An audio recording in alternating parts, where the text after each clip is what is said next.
시청자 여러분 안녕하십니까? 동구 선거방송 토론위원회가 주관하는 제21대 국회의원 선거 동구 후보자 토론회 사회를 맡은 김진영입니다. 제21대 국회의원 선거가 9일 앞으로 다가왔습니다. 하지만 선거 분위기는 예년 같지 않습니다. 올해는 많은 국민들의 관심이 코로나19 사태에 집중돼 있는 터라 선거에 대한 시민들의 관심이 줄어들지 않을까 염려가 되고 있습니다. 하지만 국회의원 선거는 국가의 이익과 내가 살고 있는 지역 발전의 임무를 맡을 중요한 임무를 선택하는 일인 만큼 보다 큰 관심이 필요한 일이지 않을까 싶습니다. 본격적인 토론에 앞서 본 토론회는 공직선거법 제82조의 2 규정에 따라 진행함을 알려드립니다. 오늘 이 토론회에는 동구 국회의원 후보자 5명 가운데 공직선거법 82조의 2 제4항에 해당하는 3명의 후보가 참석을 합니다. 그리고 토론이 끝난 후에 초청회 후보자 2명의 합동연설회가 이어지겠습니다. 자, 토론 순서는 동구 선거방송토론위원회가 사전 추첨을 통해서 공정하게 정해졌습니다. 정해진 순서에 따라 소개하겠습니다. 먼저 권명호 후보 나오셨습니다. 네, 안녕하십니까. 권명호입니다. 김종훈 후보 나오셨습니다. 예, 반갑습니다. 김종훈 후보입니다. 김태선 후보 나오셨습니다. 네, 안녕하세요. 김태선입니다. 자, 이렇게 세 후보와 함께 제21대 국회의원 선거 동구 후보자 토론회 진행하도록 하겠습니다. 자, 본격적인 토론에 앞서 토론 진행 방식에 대해서 설명하겠습니다. 공정한 토론 진행을 위해서 후보자의 발언 시간은 엄격하게 제한이 됩니다. 발언 종료 시간 10초 전에 경고등이 들어오게 됩니다. 제한된 시간을 넘기면 마이크를 끄도록 하겠습니다. 오늘 토론회는 2가지 방식으로 진행이 됩니다. 세 후보에게 같은 질문을 주고 답변을 듣는 공통 질문, 또 각 후보의 주도로 자유롭게 토론을 펼치는 후보자 주도 상호 토론으로 진행하도록 하겠습니다. 토론의 방식과 질문의 내용도 동구 선거방송토론위원회가 정했다는 점을 미리 알려드립니다. 자, 토론회를 시작하기 전에 후보자들의 기조연설 듣겠습니다. 발언 시간은 1분 30초입니다. 먼저 권명호 후보부터 시작해 주십시오. 존경하고 사랑하는 동구 주민 여러분, 미래통합당 기호 2번 권명호입니다. 코로나19 사태로 많이 힘드시죠? 고통을 겪고 계신 국민 여러분께 깊은 위로와 응원의 말씀을 드립니다. 동구 주민 여러분, 문재인 정권 3년 행복하셨습니까? 문재인 대통령 취임하면서 기회는 평등하고 과정은 공정하며 결과는 정의로울 것이라고 했습니다. 그렇게 생각하십니까? 아니지 않습니까? 지금 대한민국은 현 정권의 실정으로 경제, 안보, 외교 등 모든 곳에서 경고등이 울리고 있으며 조국 사태, 청와대의 울산시장 선거 개입 의혹 등으로 법치주의와 정의가 무너지고 있습니다. 문재인 정권 심판하고 원칙과 상식이 바로 서는 대한민국을 만들겠습니다. 동구 경제 너무 어렵습니다. 대립과 갈등보다는 이제는 화합과 상생으로 이 위기를 극복해내어야 합니다. 동구 주민 여러분, 저에게 힘을 주십시오. 권명호를 선택해 주시면 기울어진 자유 대한민국 바로 세우고 어려운 동구 경제 반드시 살리겠습니다. 감사합니다. 네, 다음은 김종훈 후보 차례입니다. 시작해 주십시오. 동구 주민 여러분 안녕하십니까? 김종훈입니다. 조선산업위기, 고용위기, 지역위기, 코로나 위기까지 참으로 힘겨운 시간을 보내고 있습니다. 함께 힘냅시다. 박근혜 정부 들어 조선산업이 사양산업이라며 일방적으로 구조조정을 발표했을 때 저 김종훈은 조선산업이 여전히 주요한 산업이라 규정을 했습니다. 조선산업 살리기 국회의원 모임을 만들었고 조선 전문가 모임을 만들어서 정부 정책 변화를 만들어내기도 했습니다. 공공발주가 제한되었을 때 현대중공업의 기업의 책임은 엄중하게 묻되 일자리를 위한 공공발주 제한 조치를 유예해 줄 것을 국무총리를 만나 장관을 만나 해결하기도 했습니다. 그 결과 2조 8천억 가까운 공공발주를 받기도 했습니다.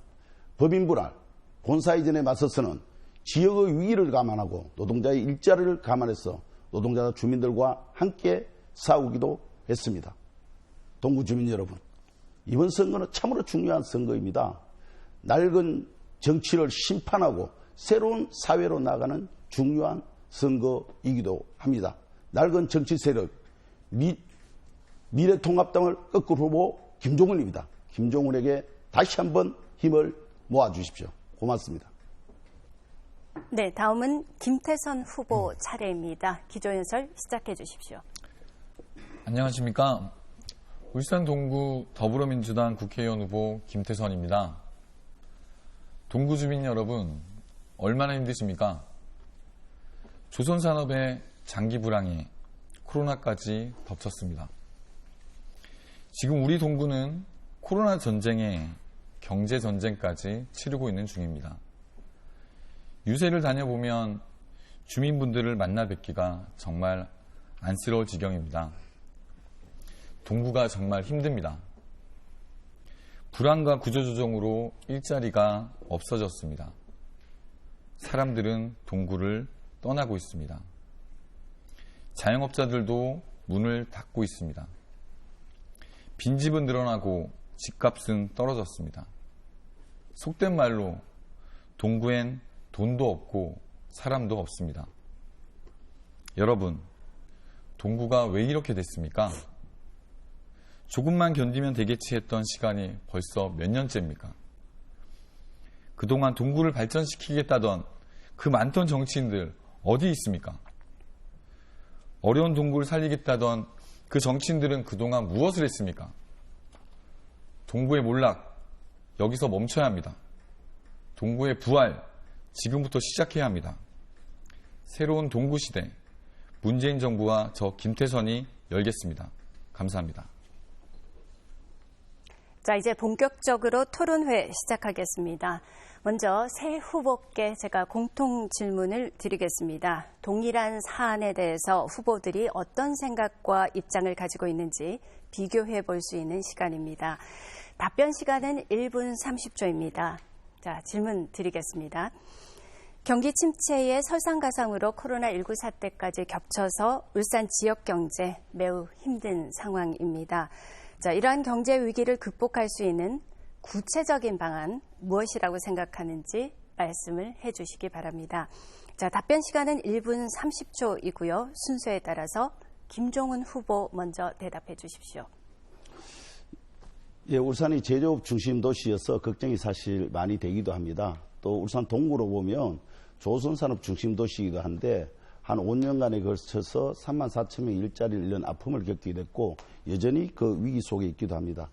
2018년, 19년 그나마 수주가 잘 되어서 조선산업이 새로운 화랑을 맞이 않을까 이런 어떤 기대도 했습니다만은 코로나 사태로 또 다른 위기가 오고 있어서 걱정이 앞서기도 합니다.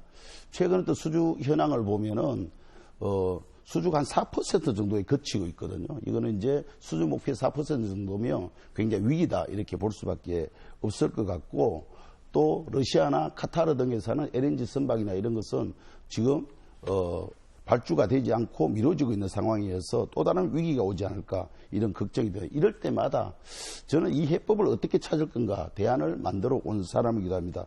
동구에는 조선산업이 여전히 주요 산업인 만큼 여기에 조선산업을 살리기 위한 어떤 조치로서 선박 실정센터를 만들어가 1603억을 유치해서 연구단지를 유치하기도 했습니다. 새로운 산업을 또 준비하지 않으면 조선산업이 살아나기 어렵다. 미포산단을 구성해서 3천 개 정도 일자를 만들고 30개 정도 기업을 유치해서 새로운 어떤 미래를 개척해야 된다. 이러한 준비를 해온 사람입니다. 그런 만큼 조선의 어려움을 함께 겪어왔고 앞으로의 미래를 열어갈 준비된 사람이 저 김종훈이다. 이래 말씀드릴 수 있을 것 같습니다. 네, 자 이번에 김태선 후보 공통 질문 답변해 주십시오. 동구 경제가 위기입니다. 동구가 살려면 조선산업이 회복되어야 하고 나아가 새로운 일자리가 만들어져야 합니다. 물론 지금의 이 상황까지 오게 된 원인은 알아야 합니다. 하지만 누구의 책임인가를 따지는 것보다 어떻게 할 것인가에 집중해야 되겠습니다. 다만 지금의 위기가 갑자기 온 것은 아니기에 미리 준비하지 못한 아쉬움이 너무 큽니다. 거기에 오래전부터 동구 경제를 살리겠다고 했던 기성 정치인들도 책임을 져야 됩니다. 50년 전 500원짜리 지폐에 새겨진 거북선을 보여주며 수주를 따냈다는 현대중공업의 신화. 사실은 국가의 전폭적 지원과 기업, 노동자들의 노력으로 일궈낸 결과였습니다. 50년 후 지금은 21세기형 동구의 신화를 다시 써야 합니다. 먼저 기업은 4차 산업혁명 시대에 발맞춰 경영과 기술 혁신에 사활을 걸어야 합니다. 기업이 그렇게 하면 국가 경제 발전을 위해 정부가 나서지 않을 수 없습니다. 전통적인 조선 산업의 비중을 낮추고 중공업을 중심으로 한 융복합 산업 구축이 절대적으로 필요합니다. 그건 야당만으로는 힘든 일입니다. 단언컨대 집권 여당의 힘 있는 후보인 제가 할 수 있는 영역입니다. 저 김태선이 하겠습니다. 네, 자 권명호 후보 답변해 주십시오. 네, 울산은 태화강의 기지국을 이룬 대한민국의 산업 수도입니다. 대한민국 경제를 견인해온 조선자동차, 석유화학 등 울산의 3대 주력 산업이 경기 침체로 절박한 위기에 직면해 있습니다. 특히 동구는 조선경기 불황으로 인한 현대중업의 경영 악화로 더 큰 어려움에 직면해 있습니다. 동구 일감 지키고 조선산업 활성화시켜 동구 경제 살려야겠습니다. 살아나면 울산 경제가 살아나고 나아가 대한민국의 경제가 살아날 수 있습니다. 국회의원은 입법을 통해서 문제를 해결하고 사회 갈등을 조정해야 합니다. 해결책 없는 공한 구호만 외쳐서는 할 수 있는 것이 아무것도 없습니다. 대화를 통해서 최선을 찾고 사회적 합의를 이끌어내야 합니다. 회사 경영진과 노동조합 누구라도 만나 머리를 맞대고 대화해서 문제를 해결하겠습니다. 동구는 한시가 급합니다. 국회에 들어가면 제일 먼저 동구경제 살리는 법안 만들겠습니다. 조선산업 지원특별법 만들어서 일감을 확보하여 일자리를 늘리고 지역경제 살리겠습니다. 조선산업의 활성화만이 동구가 살아날 수 있습니다. 동구 주민 여러분 믿고 맡겨주십시오. 동구경제 반드시 살려내겠습니다. 네, 다음은 후보들이 순서에 따라서 7분씩 주도권을 가지고 토론하는 상호 토론 시간입니다. 토론 주도권을 가진 분은 상대방의 답변에 대해서 적합하지 않다고 생각하면 중간에 제지를 할 수도 있습니다. 만약에 주도권을 가진 후보가 발언을 본인의 연설 형태로 진행할 때는 사회자가 제지를 하겠습니다. 주도권을 가진 후보는 반드시 2명의 후보 모두에게 질문을 해 주시고요. 질문하기 전에 답변을 해야 하는 후보를 정확하게 지정한 다음에 질문하시기 바랍니다. 자, 질문을 받은 후보자의 답변 시간 최소 30초 이상 보장을 해 주시기 바랍니다. 자, 발언 종료 10초 전에 경고등에 불이 들어오고 7분이 경과하면 마이크가 꺼진다는 점도 유의하시기 바랍니다. 자, 그럼 이번에 후보별로 7분씩 드리겠습니다. 순서에 따라서 김태선 후보부터 상호 토론 진행하겠습니다. 김태선 후보, 네. 토론 주도해 주십시오. 네, 우선 권명호 후보께 여쭙겠습니다. 요즘 유세를 하시느라고 고생이 참 많으신 것 같습니다. 지난 4월 3일 날 그 동물산 시장에서 유세를 하셨더라고요. 그때 정확히 이렇게 말씀을 하셨습니다. 마스크 한 장 사기 위해서 새벽부터 줄을 서야 하는 이런 나라에 살고 있는 우리 국민들. 다시는 이런 일이 일어나지 않도록 이번 총선에는 꼭 갈아야 합니다. 그런데 그거 아십니까? 작년 2020년 예산안 심사 당시에 복지부에서 마스크 보급을 위해 574억 원을 요청했었습니다. 근데 그 미래통합당에서 예산 삭감을 지속적으로 주장을 했고 그 결국에는 114억이 깎인 460억 원만 통과가 됐습니다. 그 마스크 한 장을 사기 위해서 줄을 서야 한 나라라고 말씀하시면서 결국엔 미래통합당의 전신인 자유한국당이 더 큰 책임을 져야 되는 거 아닙니까? 이에 대해서 우선 어떻게 생각하십니까? 예, 문재인 대통령 취임하면서 그랬지 않습니까? 한 번도 경험하지 못한 나라 만들겠다고. 정말 그 공약이 맞았던 것 같습니다. 정말 마스크 한 장 사기 위해서 줄을 서야 하는 그 한 번도 경험하지 못한 나라에 살고 있는 우리 국민들이 너무나 불쌍합니다. 아니, 그 제 질문은 그게 아닙니다. 574억은 요청했는데 그 마스크 비용입니까? 마스크 비용 맞습니다. 정확하게 마스크 정확히 마스크 비용 비용입니까? 맞습니다.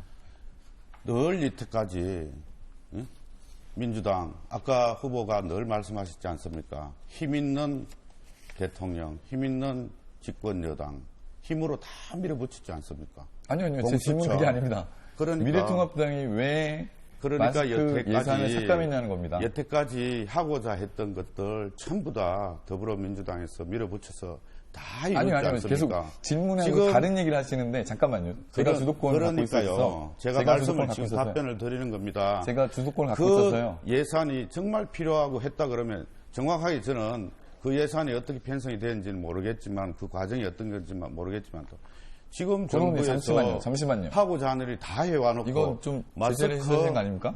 그러니까 마스크 그 제가 비용만큼만 얘기 좀 할게요. 예산이 편성이 얘기 안 좀 할게요, 됐다고 이 미래통합당의 책임을 전가하는 것은 정말 어불성설이라고 저는 네, 생각합니다. 김대선 후보가 주도권을 가지고 권의원님, 있습니다. 이거는 네. 제가 주도권을 갖고 있기 때문에 네, 그러니까 답변을 제가 하고 있는 겁니다. 답변에 대해서 제가 질문 드린 거랑 전혀 다른 얘기를 하셨어요. 그게 뭐냐면 마스크를 공급하기 위해서 복지부에서 예산안을 올렸는데 미래통합당에서 깎은 거예요.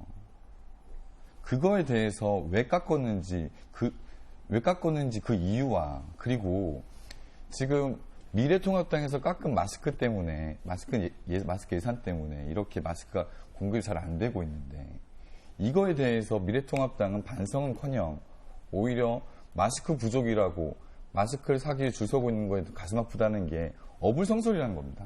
그러니까 제가 답변을 드리지 않습니까?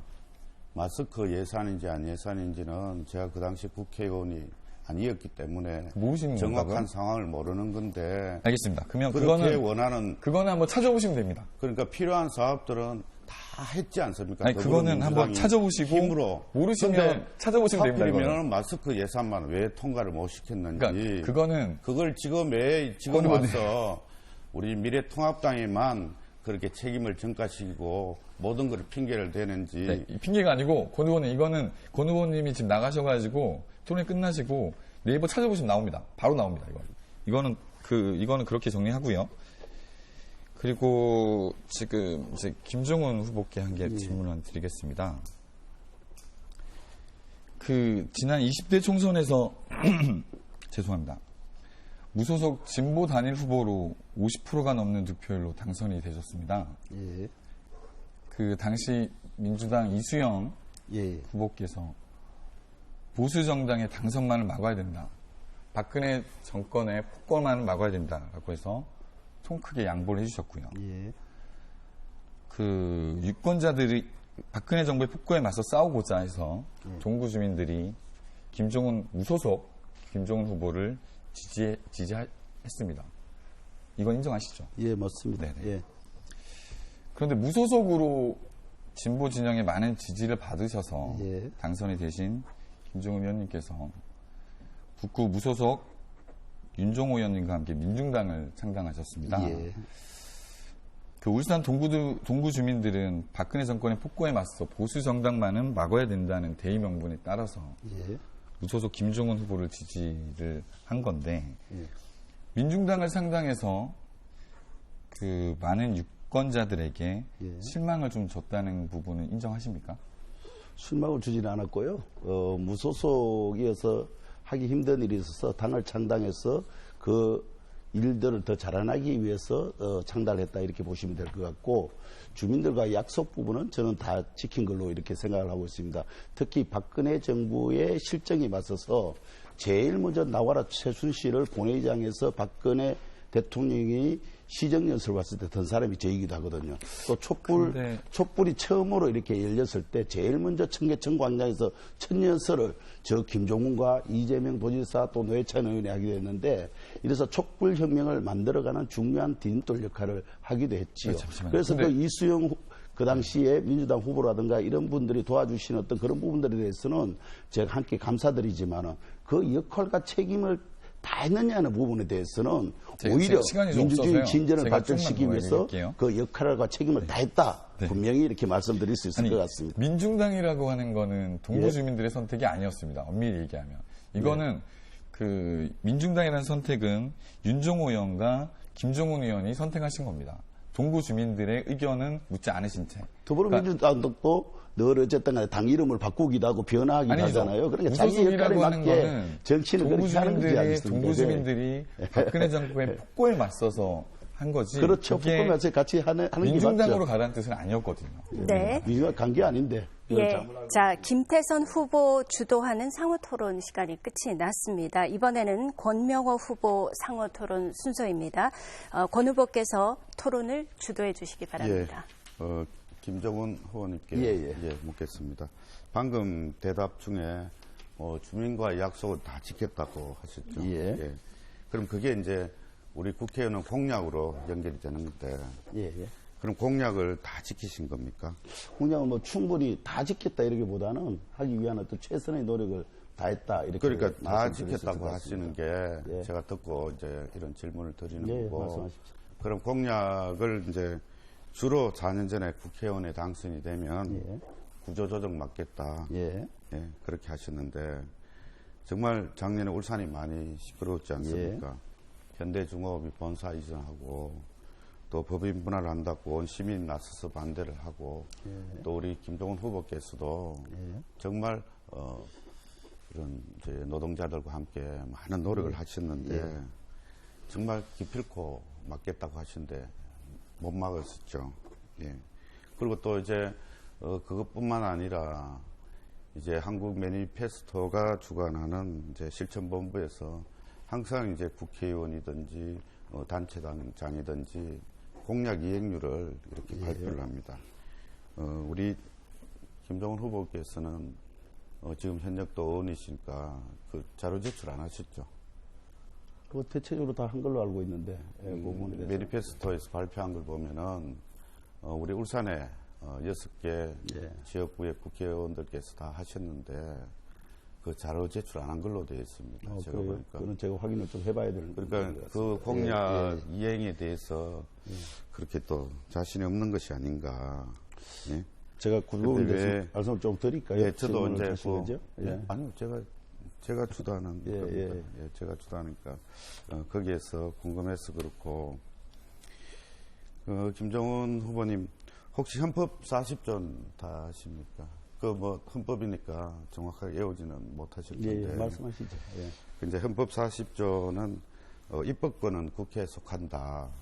국회의원은 그런 입법을 할 권리가 있고 또한 그것이 우리 국민들에 대한 의무라고 생각을 합니다. 그 지난 4년 동안 대표 발의한 법안이 얼마나 되는 거죠? 한 20여 건 됩니다. 20여 건. 그렇고 이제 그 통과된 법안은 얼마나 됩니까? 통과된 법안은 하나입니다. 하나. 왜 그렇게 이 통과율이 그렇게 저조한 겁니까? 저희들이 대체적으로 했던 법안들은 그렇습니다. 노동자들을 위하거나 어려운 사람들을 위한 법안이었는데요. 특히 중대재해에 대해서는 기업살인처벌법이나 이런 것을 만들어서 잘 알고 계시다시피 현대중공업 같은 경우는 지금까지 50년 동안 400명이 넘는 사람이 현장에 죽기도 했습니다. 이 사람들은 생명과 안전을 지키기 위한 기업살인처벌법을 만든다든가 그렇지 않으면 원청자 책임법을 이렇게 해야 되는. 제가 보여드리는 것 하고 이제 답변을 이어서 하시면 됩니다. 질문하셨으면 답변을 좀 들으시면 그런 어떤 법들을 만드는 어떤 과정에서 제가 그러니까 요 정도로 토론도 하고 해서 이런 문제를 해결하기 위한 노력을 20개 법안을 다 설명을 하려면 시간이 모자라니까 요거 또 이걸 보고 이렇게 이제 그 여기 개수로 제가 울산 시민연대에서 발표한 게 네. 이제 정가빈 의원님부터 시작해서 김종훈 의원님 20개 한 것 중에 이제 하나가 돼 있다. 가결률이 이제 5.0%다. 정말 우리 국회의원은 이제 입법을 통해서 이제 우리 사회에 이제 부족한 것들, 미비한 것들 또 개선하고 또 사회적인 이제 갈등을 이렇게 해소하고 하는 것인데 정말 너무 또 혼자서는 또 할 수 없어서 너무 소수당이니까 지금 현재는 이제 혼자 국회의원이지 않습니까?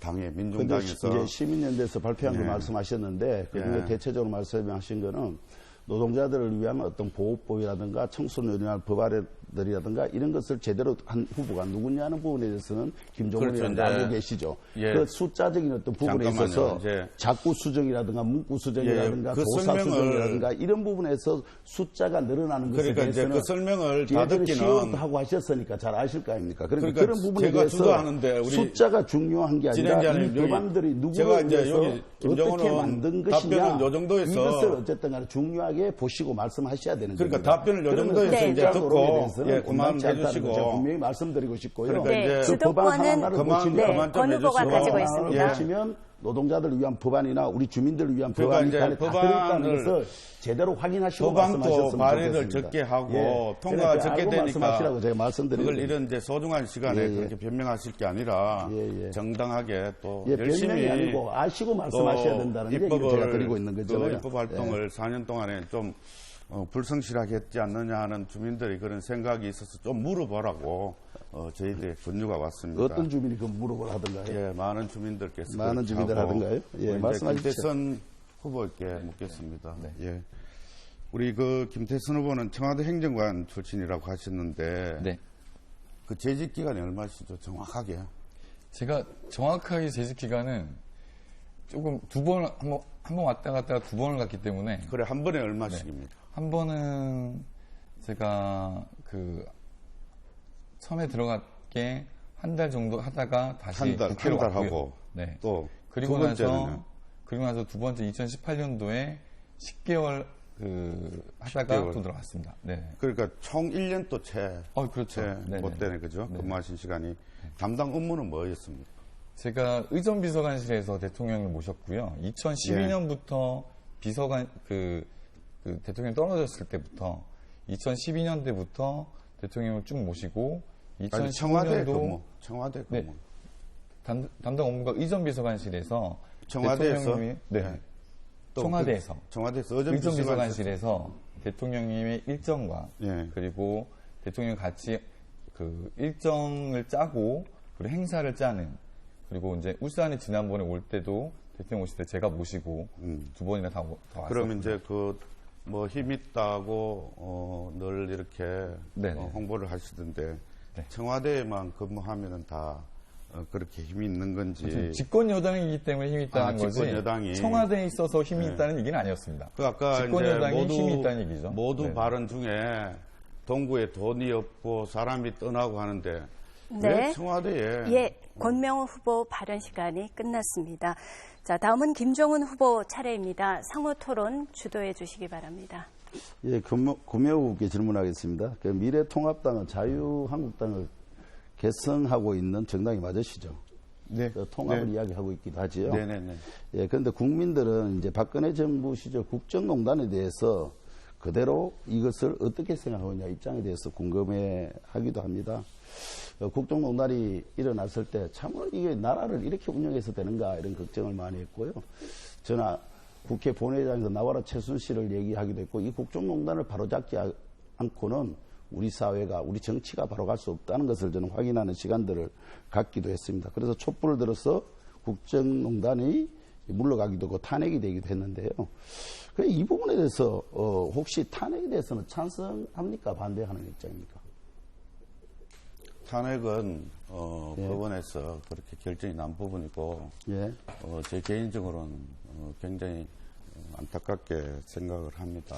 안타까운 게 아니라 그 앞으로 대통령이- 국정을 일을 하실 분이니까 예, 그 국정농단이 대통령이- 있었고 예. 법적인 문제가 있었고 대법원에서 판결이 났고 또 그렇게 조치가 이루어졌는데 그것에 대해서 부정을 하면은 이게 뭐 그 낡은 어떤 적폐나 잘못된 것에 대해서는 계속 인정하고 그것을 승계하겠다고 이렇게 봐도 되는 겁니까? 지금 우리나라 정치가 굉장히 우리 국민들에게 사랑을 받지 못하는 게 너무 이제 패널 관리가 탄핵에 찬성을 하느냐. 편을 가는 게 문제가 아니고요. 반대를 낡은 하느냐. 정치를 청산하고 국회에서 잘못된 것을 바로잡고 갈 거냐 그러니까 아닐 거냐를 지금 제가 묻는 것이고 굉장히 우리 예, 요 문제는 국민들이 싫어하는 제가 이유가 하나 더 질문 드리겠습니다. 예. 예, 알겠습니다. 관련해서 연락드릴게요. 현재 중공업에서 통상임금 소송 진행되고 있는 거 알고 계시죠? 예. 이거 노동자들이 통상임금 소송이 잘 해결돼야 노동자들이 이제 특권하고 야근하고 어렵게 일하는 어떤 부분들을 사실상 이게 임금성인데 받아야 될 돈을 못 받고 있습니다. 이게 이제 박근혜 정부 때 1심에서는 이겼는데 박근혜 정부가 갑자기 신의 성실 원칙을 얘기하면서 2심에서 이것을 이렇게 판결이 뒤집히는 결과를 가져왔단 말입니다. 이게 잘 된 일이라고 보시나요?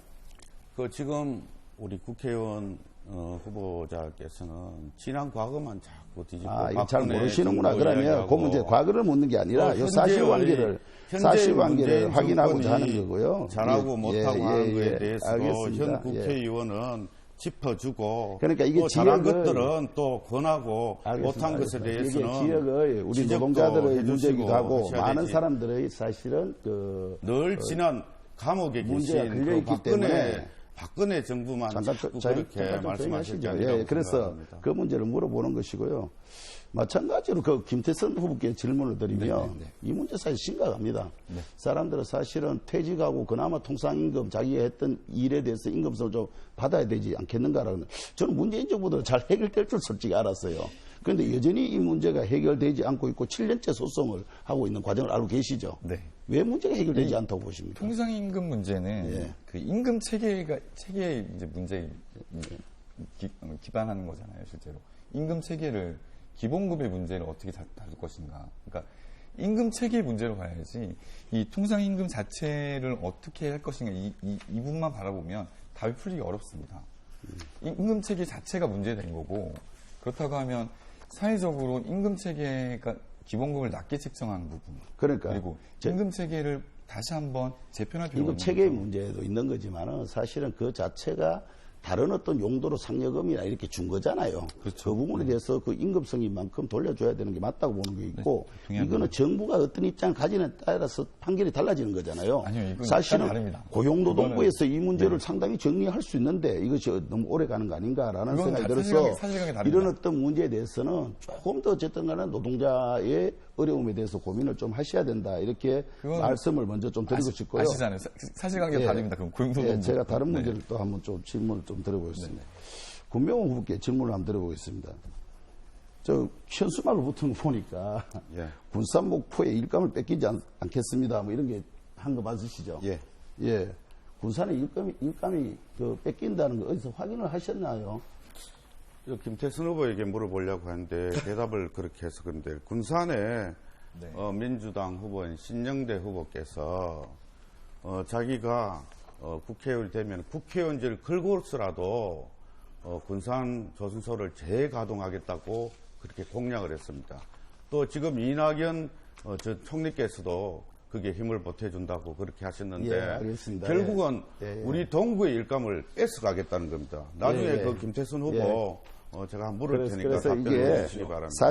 사실관계는 다르고요. 현재 SNS 상에 이렇게 나왔습니다. 현재 이제 이거는 뭐 공약이니까 본인의 의견을 얘기할 수는 있는데 그러니까 이제 확인을 했지 않습니까? 실제적으로는 군산조선소로 갈 어쨌든 간에 준비도 되어 있지 않고 그럴 이유도 없는 거예요. 지금 수주가 수주가 줄어들고 있는데 갈 수 있는 여건도 안 되고 군산조선소는 그러니까 물으니까 제가 대답을 하는 하청업체나 겁니다. 기업체들이 다 어쨌든 어려워져 있는 네, 조건이 그렇게 하면 안 되죠. 막아야 갈 수 있는 되죠. 상황이 아니라는 겁니다. 네. 그런 부분에 대해서는 불필요한 공약을 내신 게 아닌가 이런 생각이 공약을 들어서 아니고 저쪽 민주당에서 말씀을 하니까 드리고 저희들이 막겠다는 겁니다. 막겠다는 사도포 거. 정상가동 뭐 이렇게 하더라고요. 사도포 정상가동을 지금 기업 임원 뽑는 거 아니잖아요. 그런데 본인이 어떻게 사도포 정상가동을 할 건가라는 기업 생각을 임원도 보면 아닌데 왜 일자리 그러니까- 구조조정 막겠다고 그러니까 하면 왜 그런 부분에 대해서 김정은 후보는 말씀하신 걸 기업 보면 임원도 아닌데 예. 왜 구조조정 막겠다고 했습니까? 구조조정은 정부의 정책적인 문제 아닙니까? 그래서 정책적인 아니 문제를 정부의 정책적 다시 여기 해결해야 되는 기업에서 게 과제인 구조조정을 것이고요. 하겠다는데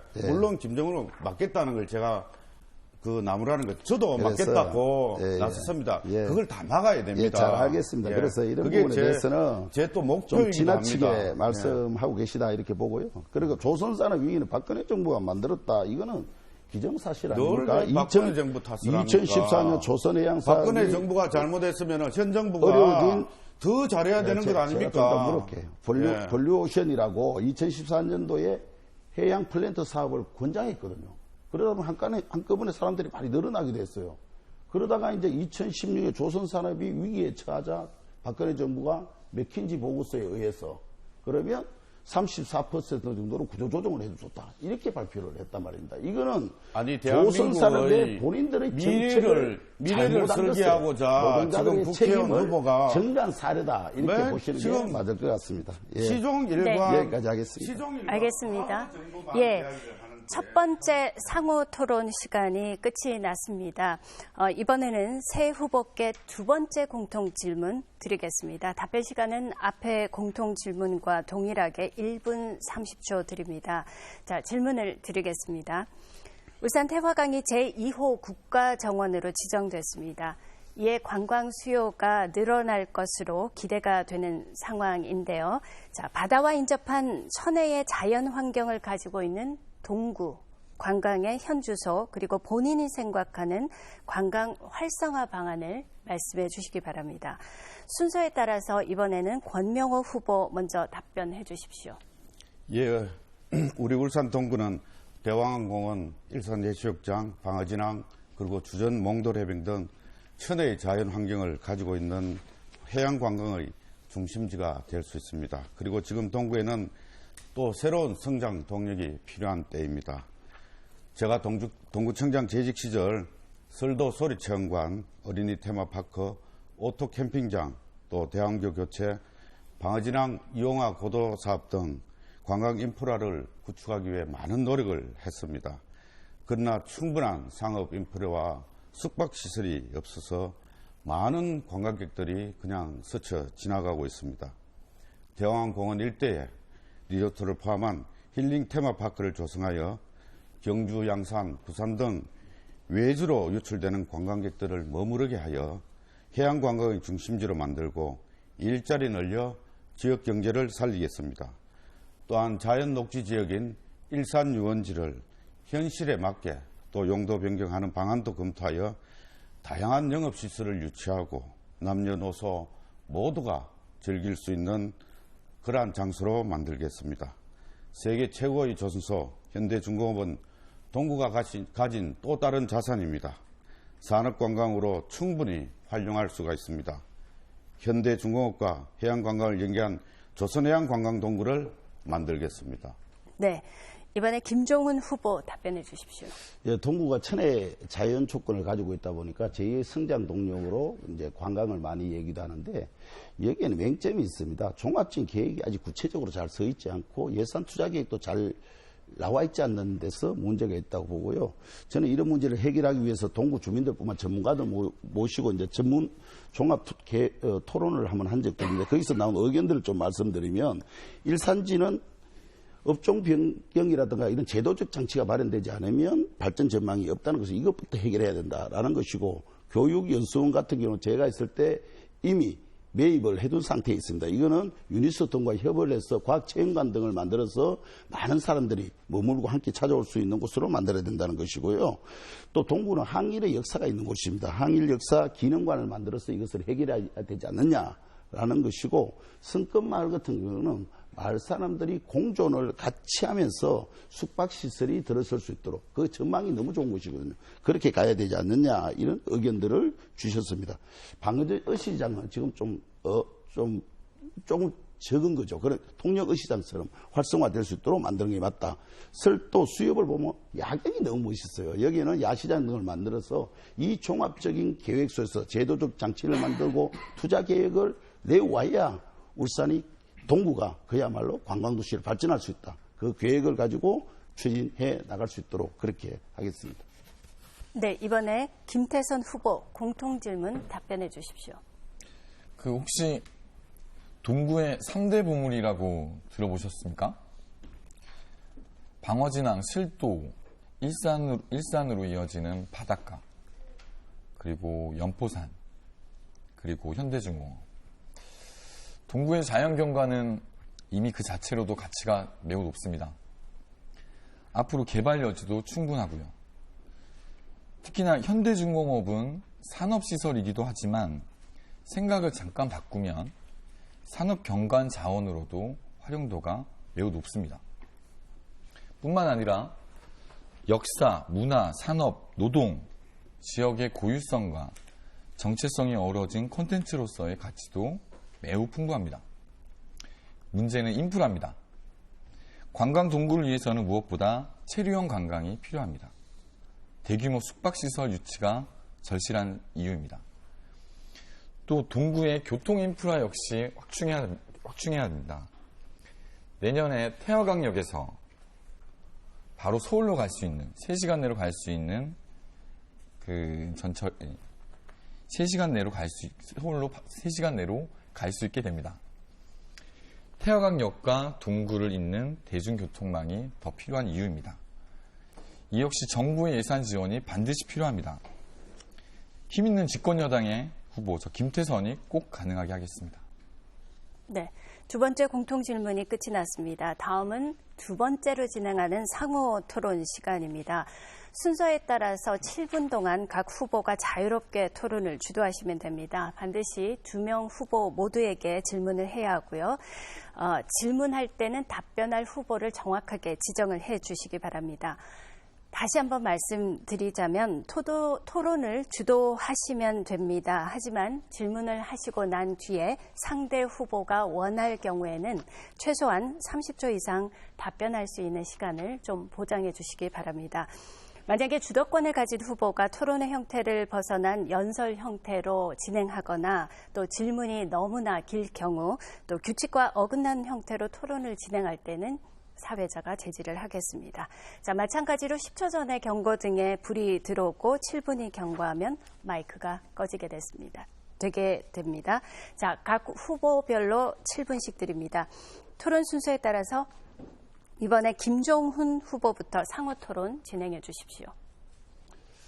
예, 김태선 후보께 질문을 먼저 드리겠습니다. 지난해 이제 법인 분할 또 본사 이전으로 많이 시끄럽기도 했고 또 주민들과 노동자들이 많이 함께 싸우기도 했습니다. 이 문제를 하는데 현대중공업에서는 산업은행과 충분히 협의를 해서 진행하는 일이다. 기업 합병을 위한 조치다. 이렇게 얘기를 했어요. 실제적으로 기업 합병은 아직 진행되고 있지도 않고 아직 심사가 이제 진행되는 과정인데 서둘러서 했단 말이에요. 그런데 기업 이윤만 다 가져가는 거 아니냐. 또 울산 동구에는 하청 산업 기지화 되는 거 아니냐. 이런 우려가 지금 현실로 나타나고 있는 거죠. 돈잔치는 이제 한국조선해양에서 하게 되는 거고 여기에서는 여전히 임금 체불이 일어나고 이런 과정입니다. 이런 부분에 대해서 산업은행이라면 실제적으로 정부 기관적 성격인데 일정한 책임이 있다고 여기시지는 않는가요? 산업은행이 대우조선하고 현대중공업하고 합칠 때 산업은행이 주도적 역할을 한 건 아니고요. 대우조선과 이제 합병에서 이제 채권자로서 이제 활용을 한 거지, 산업은행이 주도적으로 역할을 했다. 이건 저는 동의하지는 않습니다. 우선은. 실제적으로 우리가 울산 국회의원들이 6명이 산업은행장을 보자 했는데 은행장이 오지 않고 부행장이 왔어요. 왜 이렇게 무리하게 추진을 하냐 이러니까 부행장이 정확하게 발언한 게 뭐냐고요. 은행장과 권오갑 회장이 만나서 논의를 해서 진행된 사항이다 이렇게 얘기를 했거든요. 그 부분에 대해서는 나중에 녹취록 됐고 하니까 확인해 보시면 될 것 같고 네, 그래서 그러한 부분에 대해서는 지역과 노동자들의 어떤 전반적인 걸 고려하지 않았다. 또 50년 동안 여기에 존치현 울산 동구를 이렇게 해서는 안 되는 문제다. 이런 부분에 있어서는 정부가 정책적 어떤 변화를 새롭게 가지고 이 부분을 바라봐야 된다. 이렇게 다시 한번 말씀드리고 싶습니다. 하나 더 말씀을 드리면 기업 정치가 사실 한 28년 정도 동구에 있었지 않습니까? 그러니까 정몽준 의원이 한 5선 정도 했고 거기에 이제 사무장을 하던 분이 또 2선을 해서 그렇게 됐는데 이분들이 하면서 전반적으로 뭘 해주겠다가 사회복지 문화를 다 했다가 기업이 어렵다는 이런 공공시설 다 팔아버렸어요. 매각을 해버린 상황이 됐는데 동부회관, 서부회관, 미포복지나 대송회관 한꺼번에 다 이제 없어지는 주민들이 갈 곳이 없어지고 사회복지 문화 체계가 이렇게 무너져버린 상황이 됐습니다. 그래서 동부회관부터 서부회관부터 해결하자고 저는 뛰어다녔고요. 동부회관 같은 울산시장님 와서 여러 차례 얘기했고 그 어려움에 대해서 화답을 해줬고 비용을 충분히 해서 동부회관 한번 살려보자 그랬는데 또 해당 또 그 당에 있는 또 구청장은 이거 못하겠다 또 이렇게 말씀하셨어요. 이거 지역 주민들은 거기에 있는 남목 주민들만 해도 많은 사람들이 이용하는 건데 왜 반대를 하는 것 같아요, 이게? 그 울산시에서 동부회관을 사주겠다고 말씀드리셨습니까? 예. 누구한테 혹시 시장님하고도 확인했고 기획실장 다 해서 다 의논을 했습니다. 그리고 담당 국장도 다 했고요. 제가 그 10번도 더 만났고요. 예, 제가 그건 확인을 안 엄밀히 봅니다. 얘기하면 교부금을 내릴 수 있다는 건데 그 교부금은 동구에 내려가는 걸 미리 당겨주는 겁니다. 그러니까 한마디로 시에서 돈을 투자하는 게 아니고요. 동구에 내려갈 돈을 미리 당겨서 해주겠다는 그럼 거고. 김대선 후보께서 이제 그때 여기 없어서 모를 수도 있는데. 아닙니다. 이거는 제가 그 이후에 파악한 겁니다. 그 문제는 나중에 확인을 해보시고. 그 이후에 파악한 겁니다. 이 문제에 대해서 그 동구청장 기자회견을 했을 때 뭐라고 말씀하셨나요? 운영비가 없어서 운영하기 힘들다는 식으로 얘기를 했어요. 그리고 체육관이 필요하다 이렇게 했는데 제가 그 체육관을 짓기 위해서 다방면을 해서 예산을 받아오겠다고 하니까 또 어떤 일이 벌어졌냐 그러면 체육관을 지으려면 부지를 확보하고 해야 되는데 그 부지 확보가 어려워서 현실적으로 지금 체육관이 어렵다고 얘기했는데 그러면 있는 동부회관이나 이런 것을 먼저 활용을 해서 주민들의 복지 편의시설을 하고 그 외에 중장기적인 어떤 계획을 세우는 게 맞지 않느냐 이런 지금 것이죠. 이거는 동부회관만의 문제로 보면 안 됩니다. 그래서 제가 말씀드리는 거는 제가 동부회관 하나 예를 든 거고요. 현대중공업이 동부회관, 서부회관, 한남회관 각각에 있는 복지회관을 다 정리를 했지 않습니까? 제가 그 부분을 다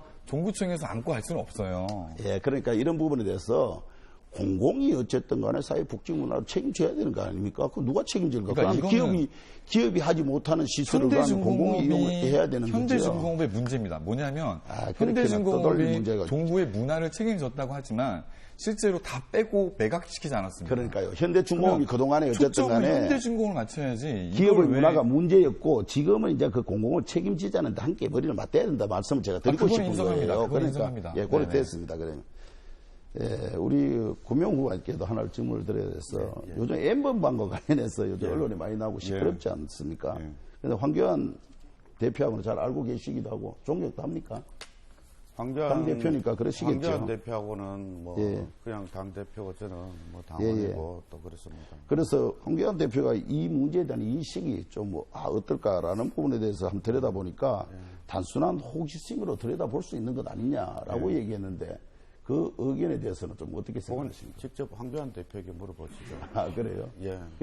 황교안 대표도 또 종로의 또 후보고 저는 N번방 이런 데 뉴스를 통해서 알았지만 그래서 이게 구명호 후보가 일어나지 않아야 되는데 황교안 대표한테 물어볼 걸 왜 저한테 물어보시죠? 미래통합당 대표이기도 하고 그 당의 또 이렇게 후보로서 나와 있었기 때문에 내려봤는데 그 인식에 대해서는 어쨌든 성감수성이나 평등의식에 대해 아직 여러 가지 고민이 잘 안 돼 있는 것으로 저는 확인되지만은 여기까지 좀 말씀드리고 넘어가겠습니다. 김태순 후보에게 하나 더 물어볼까요? 문재인 대통령이 가장 중요하게 생각되는 하나가 국가 균형 발전을 말씀하고 계시잖아요. 그럼요. 네. 그런데 16개 시도 중에 이제 그 광역 시도지사가 2명 빼고는 다 그거예요. 그래서 다 대통령하고 친하다. 우리 예산 많이 받아오겠다. 이렇게 얘기하는데 이번 또 국회의원성에서는 우리가 여당이고 또 청와대하고 가까워서 예산 많이 받아오겠다. 이러면 그러면 만약에 대구 경북은 민주당 안 되면 예산 안 줄 겁니까? 그리고 박근혜 대통령이 그러면 하는 시절 또 박정희 대통령이 대구에는 그러면 천지가 개벽했습니까? 그러니까 이런 예산의 부분에 대해서는 적어도 그렇게 하시면 안 돼요. 적어도 최소한의 민주적 양식이 있으면 균형 발전을 위해서 어떻게 하겠다 이렇게 말씀하셔야지. 내가 여당이 돼야 얘가 힘이 있어 가지고 있다. 이건 말이 안 되는 소리라는 걸 아셔야 됩니다. 여당, 야당, 그러니까 소위 말해 20석 이상 교섭단체별로 교섭단체별로 구성되지 않습니까? 그렇기 때문에 여당, 야당이 있는 거고 그 부분 제가 좀 이따 다시 한번 말씀드리도록 하겠습니다. 네. 알겠습니다. 자, 김정은 후보 시간이 끝이 났고요. 이번엔 김태선 후보 순서입니다. 후보 주도해서 토론 시작해 주십시오. 우선 권명호 후보님께 여쭙겠습니다. 아까 전에 얘기했던 거 잠깐만 짚고 갈게요. 이거 말입니까? 아니요, 그거 아닙니다. 현수막 공약권 관련한 건데요. 여기 보시면 학자금, 안전용품, 복리후생 원천과 동일 지급. 네. 학자금 안전용품 복리후생 원천과 동일 지급. 네. 이게 국회의원 공약이 맞는 거죠? 예. 예. 네, 이게 저는 학자금과 안전용품 복리후생을 원천과 동일하게 지급하겠다. 이제 저는 이게 국회의원 이게 좀 사장 예, 아까 얘기했지만 사장님 답변을 드릴까요?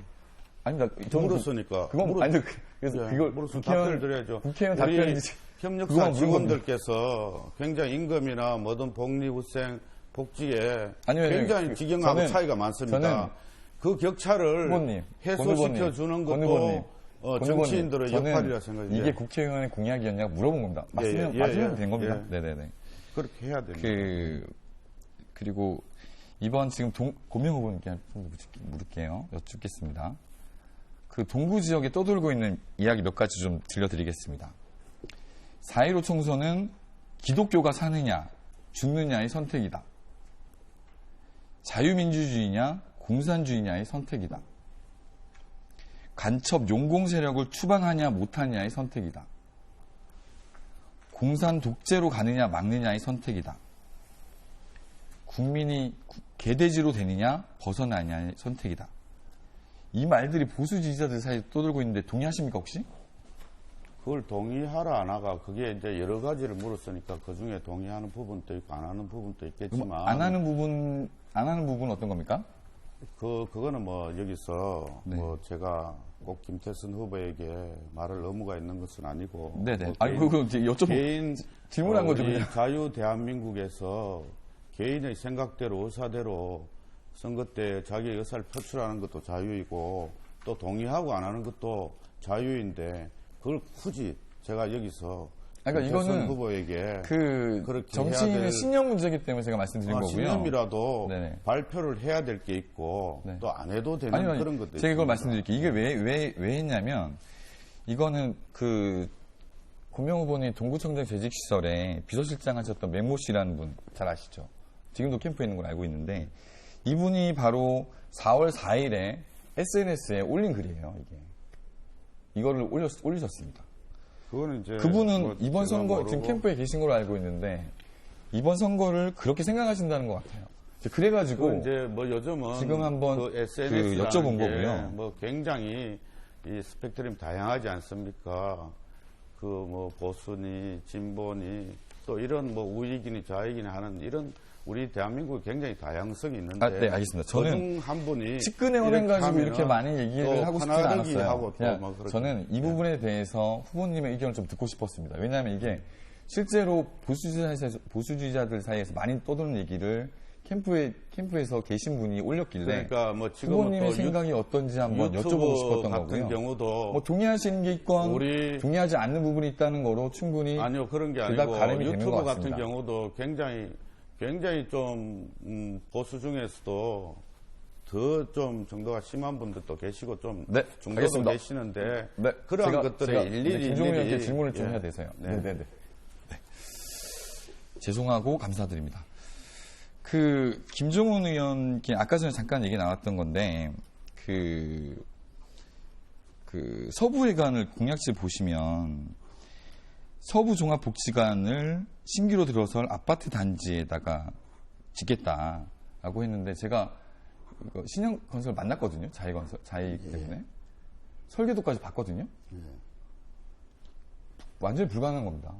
지금 이미 다 끝난 거를 말씀하시길 이거랑 이걸 좀 더 말씀해 주시고 이건 이미 설계도까지 끝난 상황이기 때문에 번복할 수가 없어요. 이건 어쩌면 서부 아파트 주민들을 우롱한 겁니다. 지금 이거는. 그리고 저는 개인적으로 김정은 의원님이 굉장히 존경합니다. 실제로 존경하고 좀 안타까웠던 부분은 소수 정당으로서의 한계가 명확히 보여서 저희들끼리는 이런 얘기도 했습니다. 김종훈 의원님이 만약에 민주당으로 왔으면 예, 고맙습니다. 참 어땠을까라는 생각도 저희는 좀 실제로 좀 많이 했었거든요. 그래서 그 부분은 좀 개인적으로 좀 그냥 생각했던 부분이고 저희 몇 분이 얘기했던 건데 소수 야당이긴 하지만 다른 국회의원들과의 협조를 얻어가지고 통과될 법률이 있었을 텐데 이제 한 건 그 대안으로 이제 채택된 거 외에는 없는 게 동구 주민을 위한다고는 했지만 실제로는 그 소수 정당으로서의 한계를 너무 실감하신 거 아닌가라는 느낌이 들고요. 아직 제가 답변 시간 1분 드릴게요. 한 가지만 더요. 그 공약을 4년 전 공약하고 지금 20대 공약하고 비교해 보면 20대 공약하고 21대 공약 비교해 보면 비슷한 게 너무 많아요. 그러니까 4년 동안 못해서 또 다시 공약을 하신 건데 다 말만 좀 바꿨습니다. 원청의 일방적 기성금 책정 및 지불 근절 공약은 에스크로제 조선업 확대를 하는 공약 그리고 뭐 연포산 울산대교 무료 공약은 또 이것도 똑같이 했고요. 그리고 대기업 하청 노동자 공약은 원청과 직접 교섭하겠다고 했는데 제가 지금 죄송합니다. 질문 많이 해가지고 이 부분 조금 간단하게 좀 말씀해 주십시오. 서구 똑같은 아파트는, 질문, 서구 아파트는 아시다시피 이제 거의 지금 5,000세대 가까이 있지 않습니까? 네네. 또다시 2,700세대가 들어오면 6,700세대, 한 7,000세대가 되는데 여기에 사회복지, 문화, 행정 수요를 충족시키지 않고 아파트만 들어서기는 어렵다는 제 일관된 입장이고요. 일반적인 입장인데 설계도에는 아예 반영이 안 됐어요. 그게 끝난 겁니다. 그걸 이제 시에다 조건부 승인을 해야 된다고 얘기해요. 여전히 저도 신영 대표를 만났어요. 대표를 만나 이거에 대한 어떤 재고를 해야 되고, 재고를 해야 되고, 설계도. 재고를 해야 되고 이러한 됐어요. 문제에 대해서 새롭게 어쨌든 고민을 해야 된다고. 아직 어쨌든 논의의 문제가 저는 아닙니다. 전혀 없는 게 아니다. 끝나가지고 반영이 끝난 겁니다. 말씀드릴 문제 아닌 것 근데 같고. 공약집에 있는 거 보고 깜짝 놀랐어요. 그 문제만 얘기하기 좀 어려워서 시간이 다 돼버렸네요. 그래서 그 문제에 대해서 말씀드린 거, 그게 이제 공공에서 같이 어떻게 해결할 건가 노력해야 합니다. 알겠습니다. 김태선 후보 주도권이 끝이 났고요. 다음은 권명호 후보 차례입니다. 권명호 후보 토론 주도해 주십시오. 네, 아까 우리 김종훈 후보께서 질문 중에 그 군산 이야기가 나왔었는데 그 우리 군산의 그 후보는 당선이 되면 김태선 후보에게 묻습니다. 그 이제 질문 중에 나와서 그런데 거기에 신영대 후보가 당선이 되면 국회의원직을 걸고서라도 접니까? 군산 조선소를 가동을 하겠다. 그게 또 이낙연 전 총리께서도 거기에 이제 힘을 보태주고 계시는데 우리 김태선 후보는 이제 그렇게 될 경우에는 우리 김태선 후보는 어떻게 생각을 하십니까? 저는 그거 신영대 후보 저 개인적으로 잘 아는데 신영대 후보의 단순한 주장입니다. 그거는 공약인데요. 그러니까 단순한 공약 이제 공약인데 공약을 이행하려 그러면은 그 이제 힘으로 늘 힘 이야기 하셨잖아요. 우리 정치가 또 실험판도 아닌데 실험도 힘으로만 해서는 안 됩니다. 근데 저는 기술도 필요한데 일감 문제를 정치인들이 이거를 군산으로 제가 주고 지금 질문하고 있는 거예요. 그래서 이해가 안 되죠. 그럼 만약에 우리 더불어민주당은 지금 힘으로 정치를 하시는 것 같은데 그 힘하고 힘하고 다르죠. 그럼 군산임에 알렸을 때 현대중공업에 하는 일을 뺏어서 하겠다는 생각이 그나마 아니고요. 없는 일감도 그 빼앗기게 되면 우리 동네 그러니까 어떻게 되겠습니까? 정치인들이 일감을 뺏을 수 있고 빼앗기고 이런 게 아니잖아요. 그러니까 예를 들어가지고 자기네들은 군산 조선소를 재가동하는 것 자체가 저하고 싸워가지고 일감을 가져가는 그러니까 거 아니잖아요. 군산 조선소 재가동하는 자체가 우리 동구 현대조선소 일감을 빼앗기게 되는 겁니다. 그러니까 제 말은 그래서 현대중공업의 일감 문제를 정치인 신영대 후보랑 제가 당선된다면요. 저하고 둘이 싸웠을 때 일감 문제 해결됩니까? 아니잖아요, 그거는. 그러니까 정치인들의 영역이 아니라는 거예요. 그러한 것들을 막아야 되는 게 우리 김태선 후보님뿐만 아니라 우리 김종훈 후보님도 그렇고 우리 동구 주민 전체가 그러한 일이 생기지 않도록 막아야 되는. 당연히 그건 동의합니다. 그렇고 우리 김태선 후보께서는 이제 동구에서 초중고등학교를 나오셨죠. 네, 맞습니다. 그리고 지금 이제 국회의원에 출마를 하셨는데 그래도 우리 동구를 위해서 뭐 어떤 일을 그 전에 좀 했어야 되는데 뭐 어떤 일을 하셨죠? 뭐 봉사라든지. 저는 그 아버지가 현대중공업 노동자 출신입니다. 본인. 그래서 제가 제가 이제 초중고를 울산 동구에서 미포초등학교, 현대중학교, 현대고등학교 다녔고 만세대에서 살았었고 서부아파트에서 살면서 이제 6년 시를 보내서 이제 저는 서울로 대학을 가서 열린우리당 공채 1기로 그러니까 우리 동구에 어떤 일을 하셨나고 그래서 이제 저는 서울에서 생활을 하다가 그리고 이제 문재인 대통령과 인연을 맺어서 그리고 2012년 맺고 2015년 당대표 때도 문재인 대표 일정을 짰고 그리고 아니 2017년 동구에 어떤 당선돼서 이야기를 한다고 묻는다는데 와서, 네네. 자꾸 그 얘기를 문재인 드릴 겁니다. 대통령 이야기를 자꾸 하십니까? 그러니까. 그러면서 이제 그 출마를 생각하고 문재인 대통령과 상의를 하고 이제 울산을 내려온 거예요. 그 고향을 저는 위해서 그럼요. 봉사를 고향의 하겠다고 발전을 위해서 이제 오로지 그럼요. 예. 네네. 울산에 지금 무너져가는 위기의 동구를 그러니까 우리 고향 생각을 해서 살려내기 이제 위해서. 오셨네요. 그럼요. 맞습니다. 그러면 왜 2008년도에 네네네. 2009년도인가 북구에 왜 총선에 출마를 하셨죠? 그때는 이런 겁니다. 그때는 인천 부평의 홍영표 의원이라고 잘 아실 거예요. 아니요, 원내대표 때문에. 그 다른 사람 자꾸 이명박 이야기하지 말고 이명박 정권의 그 출마의 이명박 그런 정권의 폭거에 막기 위해서 야권 연대가 처음 시작됐던 데예요. 그때 정세균 대표께서 제가 모신 제가 정세균 대표 연설팀에서 메시지를 쓰고 있었는데 정세균 대표께서 저한테 상고초를 하셨습니다. 진짜로.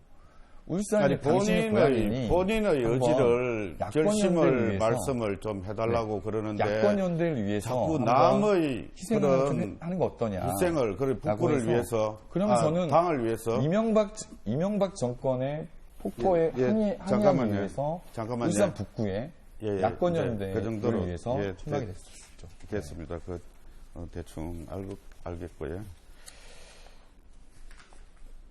그 조선해양프렌트 연구소가 우리 지금 동구 경제가 어려운데 지금 거의 뭐 무산된 걸로 알고 있는데 김정은 의원님 맞습니까? 조선해양프렌트 연구소. 예, 뭐 지금 정부 대통령 공약이기도 했는데 예. 여전히 이제 잘 안 되고 있어서 안타까움이 있고요. 예. 다행히 이제 아까도 말씀드렸다시피 자율운항 이제 선박 실정센터가 1,603억 올해부터 시작이 되니까 거기 이제 대학 뭐 연구소라든가 또 조선해양기술타운을 좀 만들면 지금 고늘 지역 있잖아요.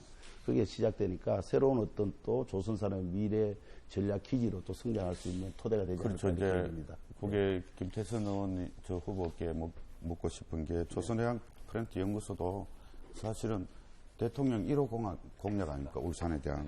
그리고 또 예타가 생각 못했죠. 또 시장도 또 민주당이고 30년 오랜 직위 정말 시장을 당선시키는 게 소원이다 할 정도의 그런 친구분 또 구청장도 집권 여당의 힘있는 구청장 이런데 왜 이게 안 되었는지 참 예, 질문을 또 하면 또 너무 답변이 길어질까 싶어서 그런데 정말 안타까운 심정입니다. 심정이고. 제 답변은 됩니까? 아니요. 괜찮고 우리 김종훈 후보님께도 예. 또 물어야 되니까 간단한 거 하나 묻겠습니다. 군형법 개정안 관련해서 예. 아까 법률 공동 발의를 하셨는데 공동 맞습니다. 그 뭐 내용은 뭐 다 아시는 거잖아요. 저도 아는 내용인데 만약에 이제 군에서 정말 동성 간의 그러한 애정 행위가 이렇게 되면은 물론 이제 바깥 세상에서는 소수의 뭐 성 이런 거에 대해서도 뭐 주장을 하는 사람도 뭐 있습니다만 이 군에서 이런 특수한 조직이 아니지 않습니까? 그죠? 군에는 대답할 시간이 얼마 안 남은 군에는 이성이든 동성이든 성관계가 안 되는 곳입니다. 그래서 그것은 이제 차별적인 조항이라고 해서 그것을 그대로 국가인권위원회나 유엔 인권에서 말한 것을 이제 개정하자 이런 뜻이었고요. 그런 부분에 대해서 내용을 한번. 네. 예, 알겠습니다. 자, 두 번째 상호 토론이 모두 마쳐졌습니다. 마지막으로 새 후보께 공통 질문 더 드리겠습니다. 자, 마찬가지로 답변은 1분 30초입니다. 질문 드리겠습니다. 시민의 생명과 안전을 최우선으로 하는 것은 이견이 없을 거라 생각합니다. 최근 코로나19 사태로 인해서 대한민국 전체가 힘든 시기를 겪고 있는데요.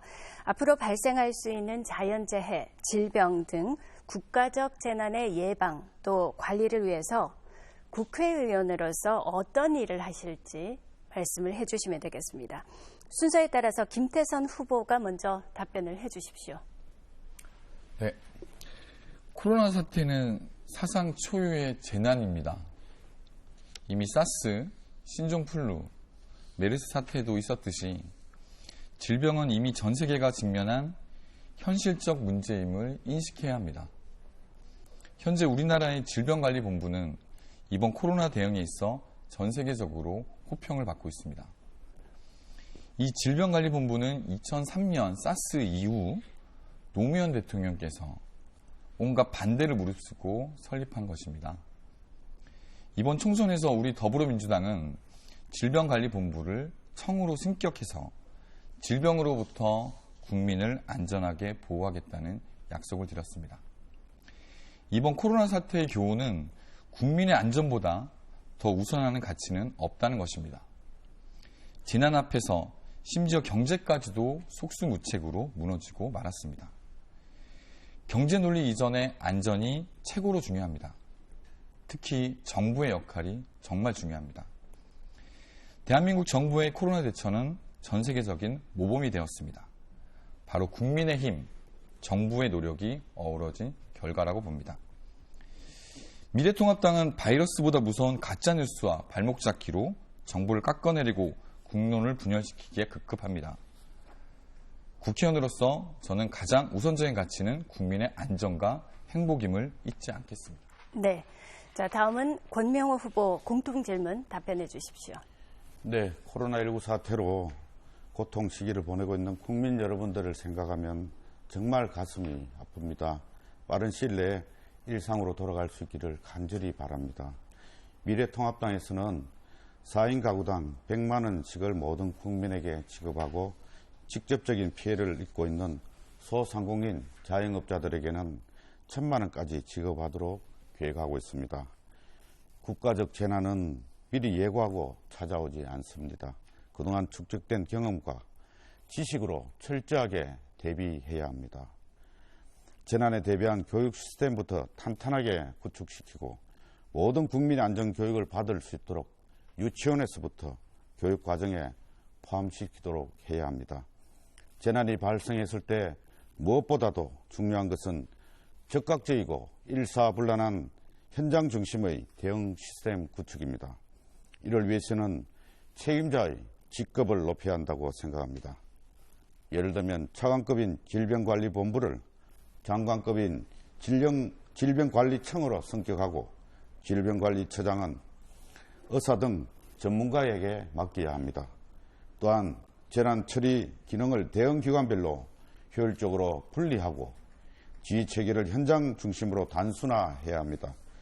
컨트롤타워의 수장은 전문가가 맡아서 재난 초기부터 독립적인 정책 판단을 내리게 해야 합니다. 네. 이번에는 김종훈 후보 답변해 주십시오. 예, 요즘 지역 상인들을 만나면 참으로 어려워하십니다. 코로나로 죽거나 굶어 죽거나 마찬가지 아니냐고 말씀하실 때 가슴이 미어지듯 아프기도 합니다. 또 어린이집, 유치원, 학교까지 문을 닫으니까 독박 육아에 어머니들 힘들어하시기도 하시고 할머니, 할아버지들은 손주 보시느라 또 고생이 많기도 합니다. 저는 이제 지진, 태풍만이 이 재난이 아니구나, 이것이 재난이 될 수 있구나 하는 생각을 실제적으로 가지게 되기도 했습니다. 저는 우리 세금을 제대로 써야 될 때 일할 때다. 정말 힘들 때 사람과 생존권을 지키는데 거기에 세금을 써야 된다 이렇게 생각합니다. 그래서 저는 재난 기본소득에 대해서 제일 먼저 지급을 해야 된다 이렇게 말씀을 드린 바 있습니다. 미통당 같은 경우는 해가지고 세금을 깎아주자 이렇게 말씀하신 바 있는데, 세금을 깎아주면 기업은 좋을지 몰라도 일반 서민들에도 돌아가는 돈은 없으니 직접 현금을 지급해야 된다 이렇게 얘기를 했지요. 문재인 정부에서 그나마 잘 추진을 하고 있다고 생각합니다. 그럼에도 불구하고 소득 수준별로 하는 것은 저는 맞지 않다, 여전히 이렇게 생각합니다. 모든 국민에게 제대로 이렇게 전달했을 때 소비 경제가 늘어나고 또 경기 부양책이 될 수 있기 때문에 그것이 지금의 코로나 위기를 이기는 한 방법이 되지 않겠는가라는 생각이 듭니다. 울산으로 오면 공공의료시설이 부족한 걸 확인했고 음압병실도 부족한 걸 확인했으니 함께 지혜를 모아서 이러한 문제의 해결을 위해서 노력해 나갈 수 있도록 하겠습니다. 네, 동구 선거방송토론위원회가 주관하는 제21대 국회의원 선거 후보자 동구 후보자 토론회 새 후보들과 함께 70여 분간의 열띤 토론을 벌였습니다. 자, 이제 마지막으로 1분씩 마무리 발언 시간을 드리겠습니다. 순서에 따라서 먼저 권명호 후보 말씀을 해 주십시오. 존경하고 사랑하는 동구 주민 여러분, 저는 동구에서 태어나 지금까지 동구와 함께하고 있습니다. 동구는 저에게 어머니와 같은 존재입니다. 저를 길러주고 품어준 곳이 동구이기 때문입니다.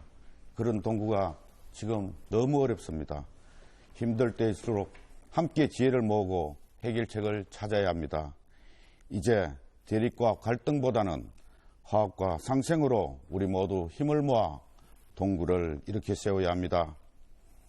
구의원, 시의원, 구청장으로서의 의정활동과 행정 경험을 바탕으로 원칙과 상식이 통하고 공정과 정의가 살아있는 대한민국과 동구를 만들겠습니다. 노동의 가치가 존중받고 열심히 일하는 사람이 차별받지 않는 모두가 함께 행복한 동구를 만들겠습니다. 이번 국회의원 선거는 자유 대한민국을 바로 세우고 어려운 동구 경제를 살릴 수 있는 마지막 기회입니다. 네. 이번에 김종훈 후보 마무리 발언해 주십시오. 2016년 박근혜 정부에서 구조조정을 시작했을 때 서울에서 전화 한 통을 받았습니다. 늦은 자정이었는데 펑펑 울면서 우리 아내와 아이들을 어떻게 해야 되냐고 오늘 전화 한 통화로 해고 통보를 받았다고 우시는 거예요. 참으로 견딜 수 없이 마음이 아팠습니다. 가까이 있어서 술이라도 한잔 했을 텐데 하는 마음으로 서울을 오가며 지내기도 했습니다. 이렇게 우리 동구가 아프게 지냈고요. 세계 1등 조선소에서 임금 체불을 하는 상황까지 있으면서 참으로 어려웠지요.